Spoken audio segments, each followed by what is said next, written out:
You're watching SuccesSoul Conversations with me, Vicky Paul. I'm an intuitive, an artist, and an author, and I'm passionate about personal development and soul reconnection. And I wanted to set up a series of interviews with inspiring people about their spiritual journey towards their soul purpose, designed to lift your spirits, shine a light on some of life's big questions, and guide you towards becoming the person you were born to be. Today's guest is Jenny Gordon. She is a people developer. She is a leadership facilitator, but she wasn't always somebody who helps us become better people. Jenny was a registered nurse for over 40 years and has an amazing story. Welcome to SuccesSoul Conversations. Thank you. It's lovely to be here. So you started off life as a registered nurse and have been in that, or had been in that career for over 40 years. Most people would probably have thought, okay, well, I've worked all this time, I'm going to retire, but not you, Jenny. So I'd love you just to share a bit about your story, because you weren't just a registered nurse. You also were involved in complementary therapy, and one of the first women to actually do this in the UK and combine that with your nursing skills. So please just wax lyrical and tell everybody your story. Thank you. Yes, there were only two. In fact, I'm not sure there's any more, but anyway, that we were the first two women to be pediatric complementary therapy nurse specialists in the UK. And I started doing reflexology when my children were little, because it seemed like a kind of sensible complementary therapy to do.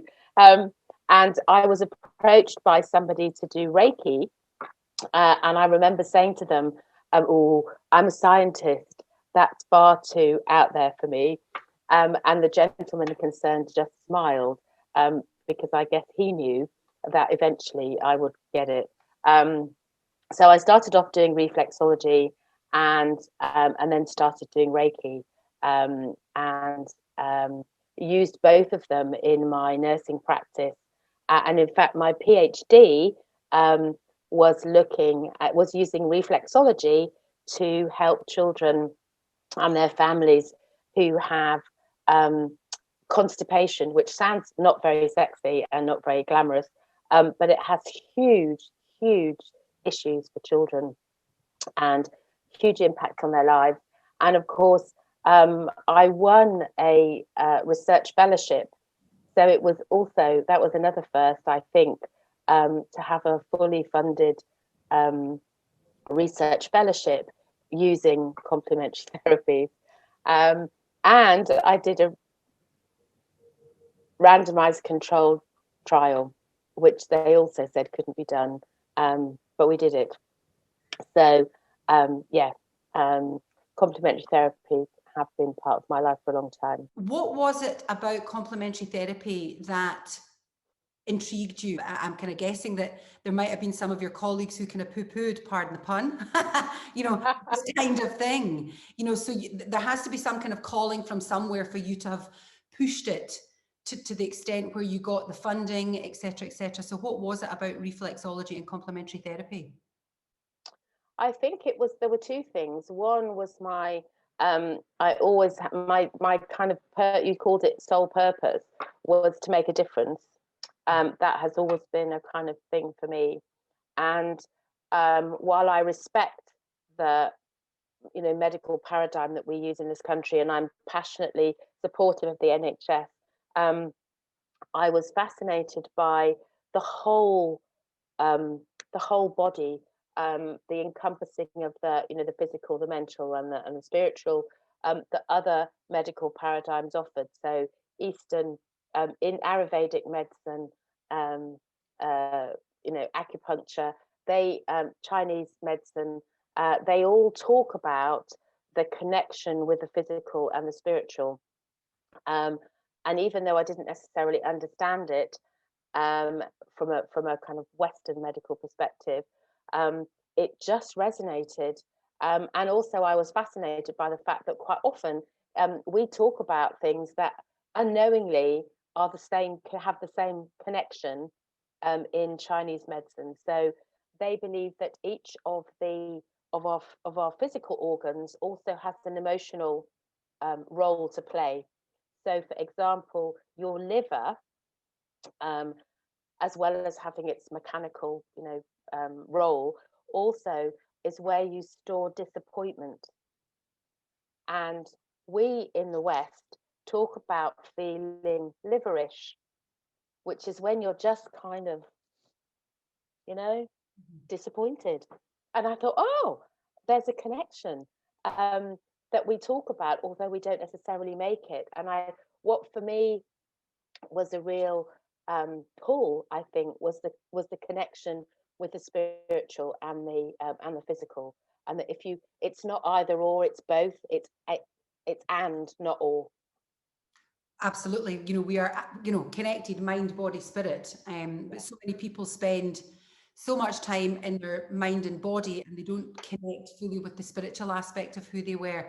Would you have said that you were always a spiritual person? Well, I believe that as children, we are all absolutely connected. Um, we're born as connected spiritual beings. And I think what happens is that I describe our heads as the palace of infinite rooms. So there's rooms for everything in there. And what happens over the years is that we either close those rooms ourselves or somebody shuts them for us, because they say, oh, really? It's not trendy. It's not cool to be spiritual. You can't explain it. It's not rational. All of those things. So, oh, I wouldn't go there. I'd be very careful who you talk to about X, Y, or Z. So you close those doors and you go from a child with a palace of infinite rooms to an adult living in a 2-bedroom masonette. So in my treasure hunt, one of the things that we talk about is the palace of infinite rooms, and what it looks like, and helping. So part of what I do now is helping people rediscover those rooms that they've closed. Wonderful. And I want to get to that because I'm fascinated by all the different things that you do. Because I know you work a lot with personality, which really is the sort of the outward expression of our spiritual self. It's how our spirituality, feeds and filters through our body. But I just want to have a quick chat with you about the processes that you went through to integrate spirituality with, scientific medicine, and how that was received by your peers and colleagues, because I think this is really important on people's spiritual journeys, because these conversations are based on my book, How to Be Successful, which is really a guide to awakening, to opening to who you are as a multifaceted being. And a lot of that calling is just something that you cannot ignore. However, part of the process that people who have a spiritual awakening go through is, as you said before, this kind of almost rejection by their peers, by society.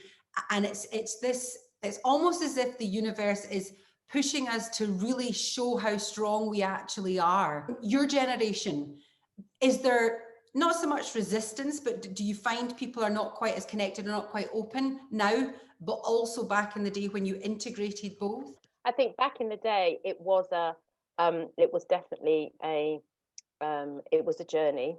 I don't particularly like that word, but it was certainly, and I think for many people, so when I first started doing the reflexology, and we just got some fantastic results.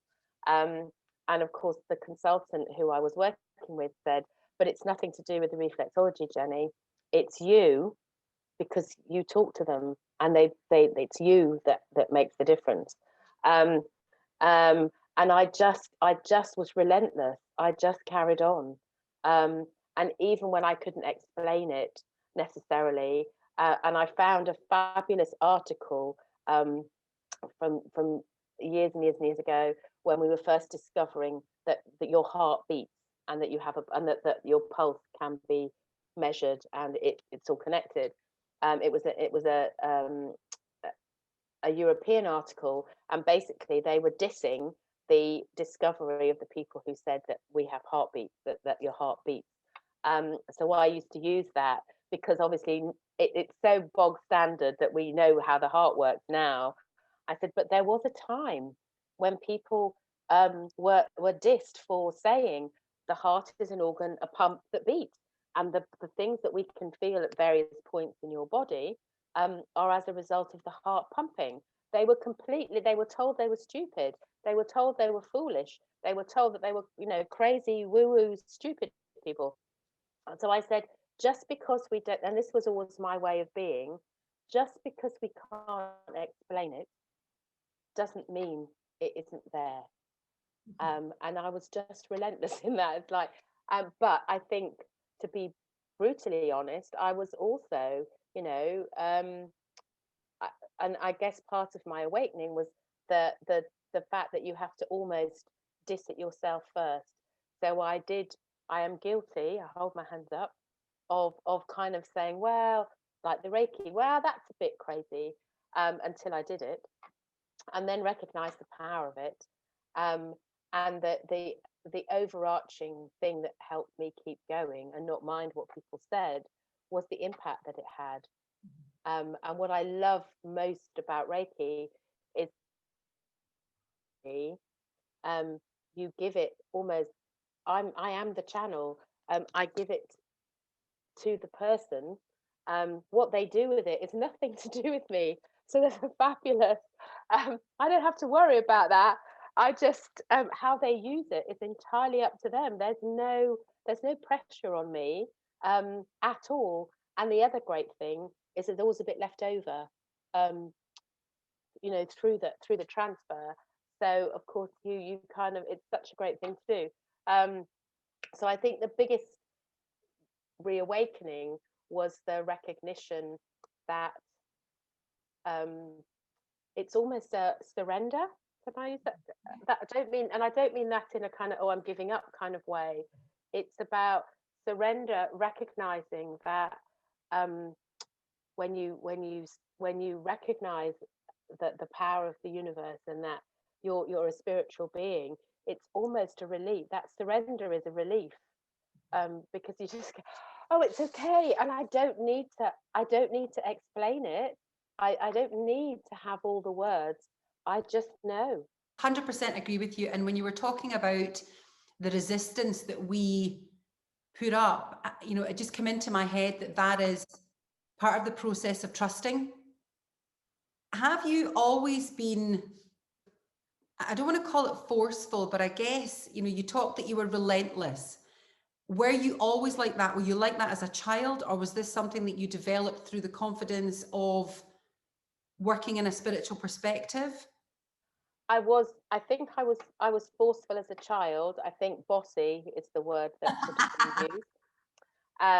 I then think, along with many other people, and a personality, people-pleasing tendency that I have, I allowed a lot of the doors to close. So I shut a lot of those doors in my palace, and I became so good at pleasing other people and being an arch negotiator and mediator that I don't think I know. I became two-dimensional, and I would call it two-dimensional beige, which is, and I was miserable. So many people live their lives like that, but they don't realize they're living their lives like that because society is structured in such a way that you grow up, you find a job, you get married, you have a family, and you're kind of constantly funneled into this process, and particularly for women, although men certainly by no stretch are precluded from this, but women, because traditionally, they become a mother and they get into the role of being a mother, they lose the sense of who they are. And a lot of that times is it becomes such a struggle, and any working mum will know this, to actually juggle work and juggle the sort of Jenny work, Jenny the career woman, and Jenny the mum, and Jenny the husband, and then Jenny just for Jenny. There's 4 full-time roles going on there, and always, 99% of the time, it's Jenny for Jenny gets chucked to the wayside because you're outward focused. So many people are unaware and struggling as to why they have lost their identity. And I'm really keen to chat to you about this because, you're a bit older than me, you're much wiser than me, you've come through your career, and you've seen so much and experienced so much, but didn't sort of stop there, Most people would have gone, well, I've had a 40 plus year career. You know, I've been of amazing help and benefit to so many people. I've done my service. It's time for some me time.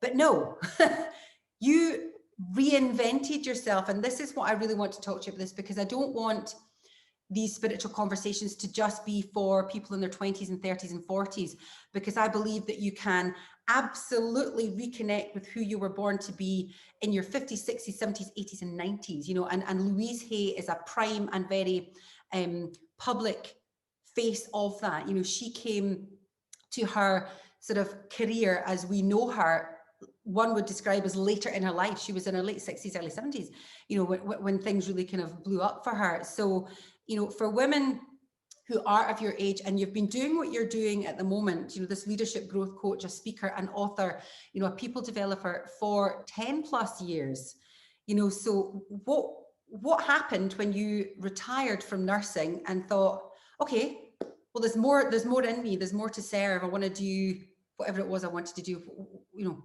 was that a sort of a moment, or did you always know you were going to keep working? I think it was a set of circumstances.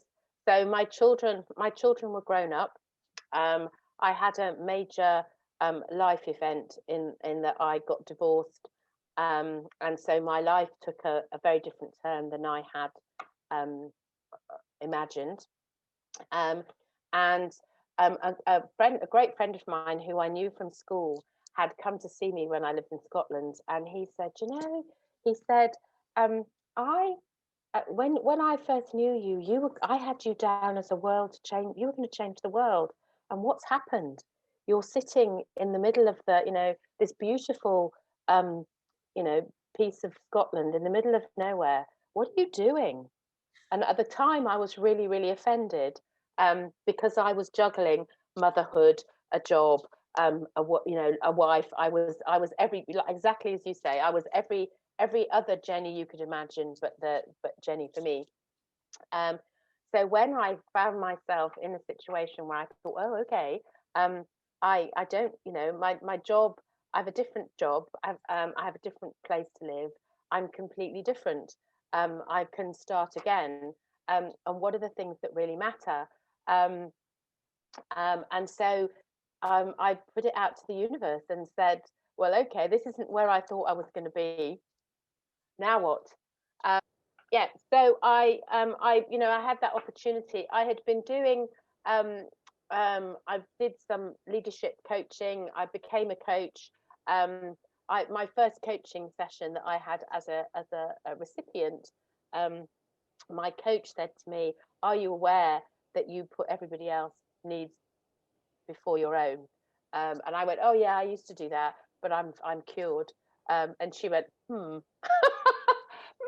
maybe we need to do a bit more work on that. So I started having coaching as a coachee, and thought, you know, I love it. This is fabulous. I think I could do this, which I then did.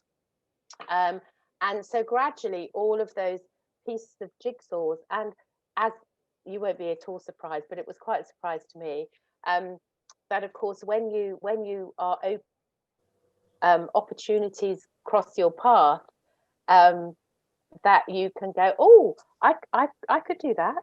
And that's really what happens. So that over those 10 years, I built up a toolkit, of skills, that meant that I could use what I want to be, use what I need to help people be the best that they can be in terms of their, and as you said at the beginning, you know, the personality gives us a framework. I again use the Palace of Infinite Rooms as a way of being, because I think one of the issues, and you talked about, there's a fabulous author who I love called Clarissa Pinkola Estes, and I don't know if you're familiar, but she talks about dangerous old crones, and that's me. And these are women who over centuries, have been around. So they are women who, she also calls them, which I love, late bloomers.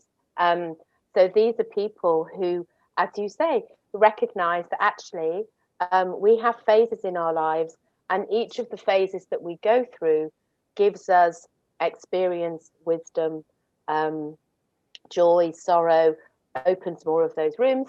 And so then we can be a resource to people coming behind us. And dangerous old crones have always existed. And, you know, whether they were called witches, whether they were called wise women, whether they were called dangerous old crones, they were part of society. And part of my mission I've got is that recognition that age is really nothing. I spit on age, because actually there are many dangerous old crones around the world, who have a huge amount of wisdom to support mental people coming up, you know, behind us. And it's fascinating to me that we live in a society where young people's mental health has never been worse. And that's heartbreaking. But also, it means that people like me and my fellow dangerous old crones have got something to give. Which I just love, you know, and I just want to quickly go back to mention, you know, the fact that you invested in yourself with becoming a coachee and to having, you know, somebody work with you in that capacity, then opened all the doors. And this is really what happens when you're on a spiritual journey, when you choose to invest in yourself. And because we live in a society that is really driven by money, we need money to survive and to thrive, you know, from a materialistic perspective. And a lot of our self-worth is interlinked with financial value, what we're earning, what we're spending. And I find it really interesting that the more you invest in yourself, and I don't mean buying stuff and spending money in that capacity where you're putting it out. I mean, when you're investing inwards. So even if it's not coaching, but it's a massage, it's a spa day, it's, you know, nail polish, to invest in yourself and give your self-worth. It's amazing how much more comes into your life because of that. And I absolutely agree with you. We live in a society that does not value the wisdom of our older members of society and what guidance they can offer. So I'm all about the old crones, bring them on. I know. Wonderful that you are embracing that and you are sharing that. I want to talk about, well, I'm really interested in your treasure hunt because I know you've got lots of different stuff coming up, and we'll make sure that we include it in the notes below. But I want to talk about your people developer work, your leadership coach work, but particularly from a people development point of view, because I'd love anybody watching to have some kind of takeaways that they can maybe practice on themselves. And then obviously if they want to take it further and invest in themselves and allow those doors to open in the room, and they want out of that 2-bedroom flat into a palace, then we'll obviously let people know what you do and how you can help them in that capacity. So what is a people developer? A people developer is exactly what it says in the tin. If you think of businesses, whether those are small businesses, whether you're an employee in a business, whether you're the business owner, people are your greatest asset, potentially. They're certainly your greatest expense or your greatest investment. So we spend a lot of money recruiting the right people, or recruiting people. I'm not sure they're always right, but anyway, recruiting people. You know, we train them, we put them in the right post. We often assume that because they're good at one job, they'll be good at another, and we then promote them into a role and just hope that they can learn how to do it by magic. And so part of what I do in the people development space is what is laughingly called soft skills. I hate that. I'm trying to find a new word to describe those. So they are all about how, and it's linked back specifically to personality, how we get in our own way. because, well, but we all do it. We all get in our own way. How we, knowing yourself, so understanding who you are and how you tick, when you're everything's peachy, but also when you're under pressure. So knowing who you are, knowing how you get in your own way, but more importantly, what I do is help people understand how to get out of it.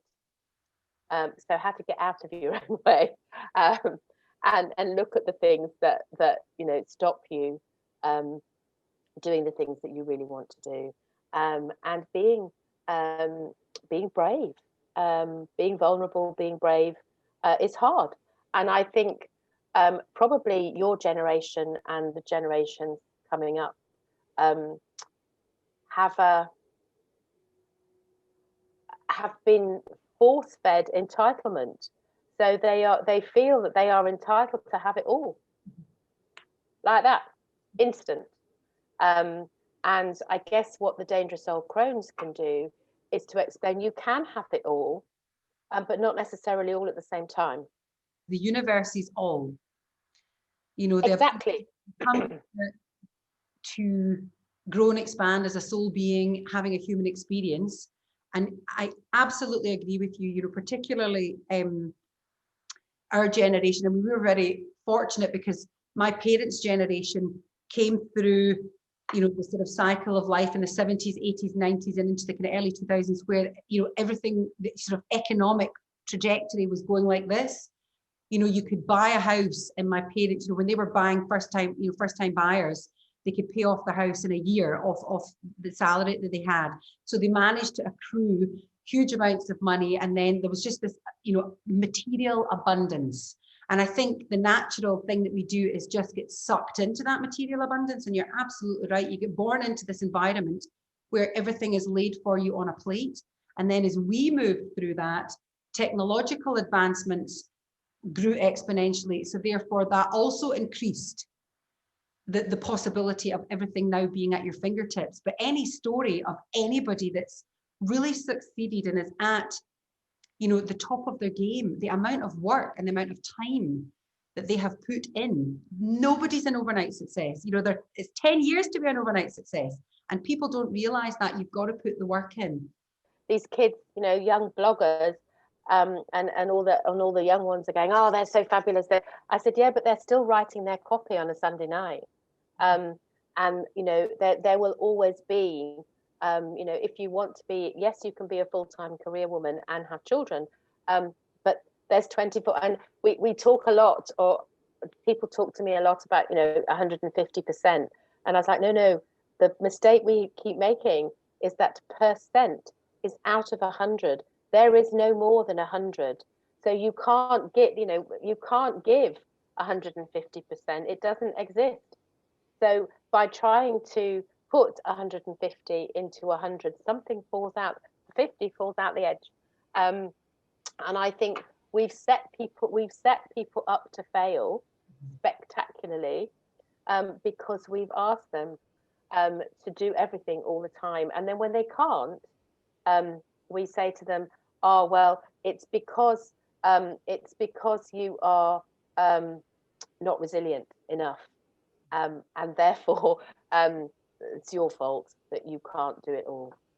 I guess it's no surprise that we've had a global pandemic, and it's ripped the plaster off good and proper. We have not paid attention to any of the signs, to the mental health signs, to the ill health signs, to all the disruption in the world. You can understand why it happened. It couldn't keep going the way they were going, because what you're going to do, squeeze 200% into 100%. Everything that's going on with coronavirus is an amazing opportunity to step back and step in. I want to talk about this treasure hunt, because not only does it sound fun, it sounds interesting, because let's be honest, I would quite happily open a few more doors in my castle and find out what else is in there, because it's a constant journey in it. Your castle is always growing. And at the end of your life, hopefully, your castle will be massive. So the treasure hunt is called Dig for Brilliance. So it's an opportunity. And lots of people are doing, do challenges on Facebook and things. And I think challenge sounds like hard work. So firstly, I didn't want it to be hard work. I wanted it to be fun. I wanted it to be a bit different. And so we have a map. A fabulous designer, artist, a friend of mine helped me do the map, or she did it for me, which is great. So we have a map, and the opportunity in the treasure hunt is that people choose which way they want to go. So we have various areas on the map that are up for exploration, and I think I firmly believe that everybody is brilliant.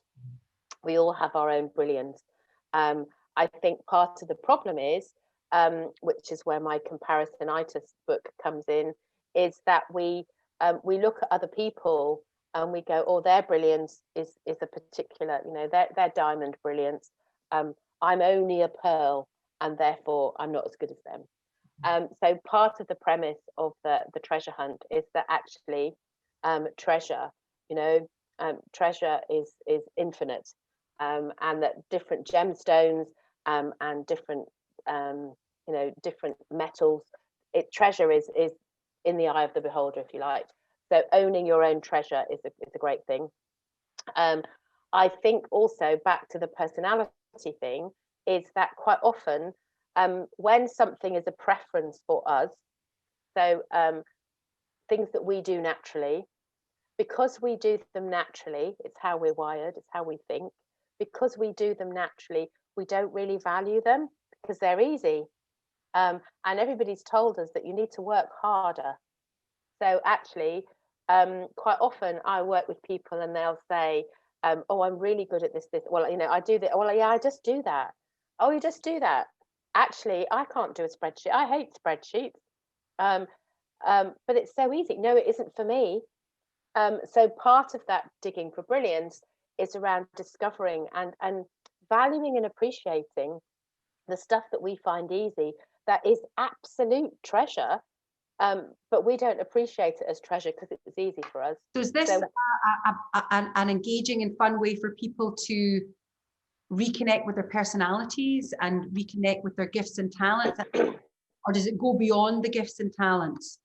I think hopefully it goes as deep as anybody's prepared to go. So the digging bit is, obviously we want to create a safe space. It's 5 days. So it's about how deep people are prepared to dig, and only they will know. I'm happy to give them the shovel, if you like. I'm happy to go as deep as people want to go, but it's so my invitation to people in the group is that this is a safe space. This is fun. Actually, you can stretch. You can stretch yourself. You can ask them. You can be curious. That's what it is for me. It's about being curious and listening to those things that potentially get in the way. So when somebody says to you, what are you brilliant at, and your first response in your gut is, I'm not. Where does that come from? Whose voice is it? I'm just, those kind of things, you've been told you're not enough, you've been told you're too much. Pipe down, be beige, you're too colourful, you're too out there, you're too, you're too, whatever it is. So it's an opportunity to look at, which is why we have different areas of the map, and people can choose where they want to start. So we look at talent, we look at treasure, but also we look at those bigger things around what giant leaps. We've got some fabulous giant leap waterfall, where you can potentially, if you wish, you can take that great leap. And what does that great leap look like for you, Vicky? What does it look like for whoever? Those leaps will be different.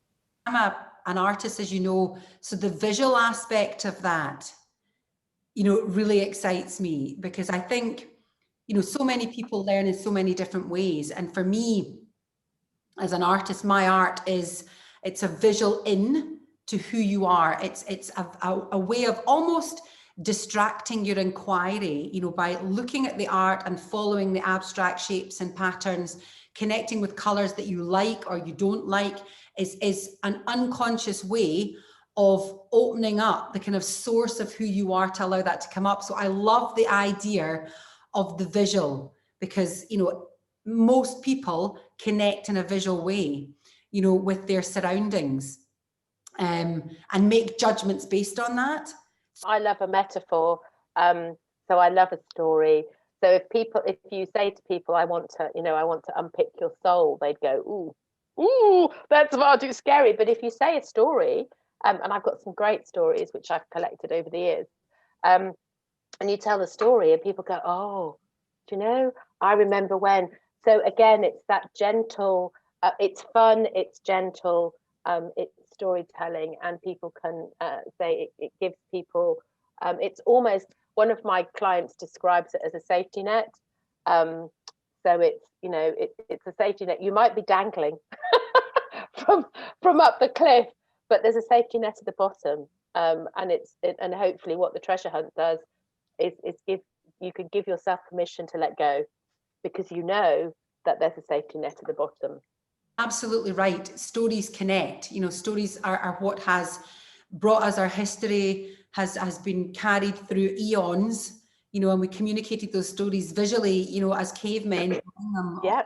bones, right the way through to everybody loves a good story, whether it's in a book or a television show or somebody tells you, which brings us beautifully on to your book.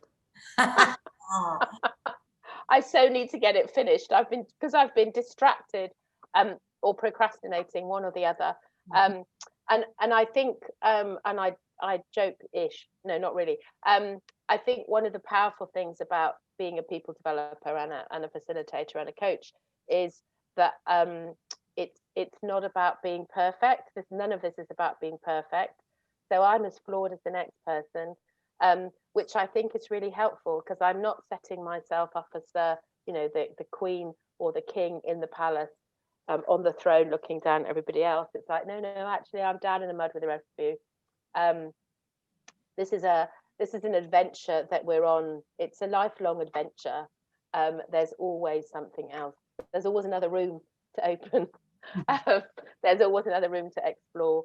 So I think part of what I love about what I do is that actually I can be who I am at the same time. So I don't have to, you know, which is the kind of being genuinely you. And the book is really about my story of comparisonitis, my infection with the disease and my recovery, and the recognition that potentially you can be infected multiple times. So the bit in the book, there is a most of the book is about actually how do we make it better? How do we create immunity? And as ever, of course, I was talking about viruses and things just before coronavirus hit. So I kind of thought that maybe I needed to just maybe not talk about it quite so much initially. But I think there's been enough time elapsed. Which I love, because when we look back, I mean, we're always on our soul path.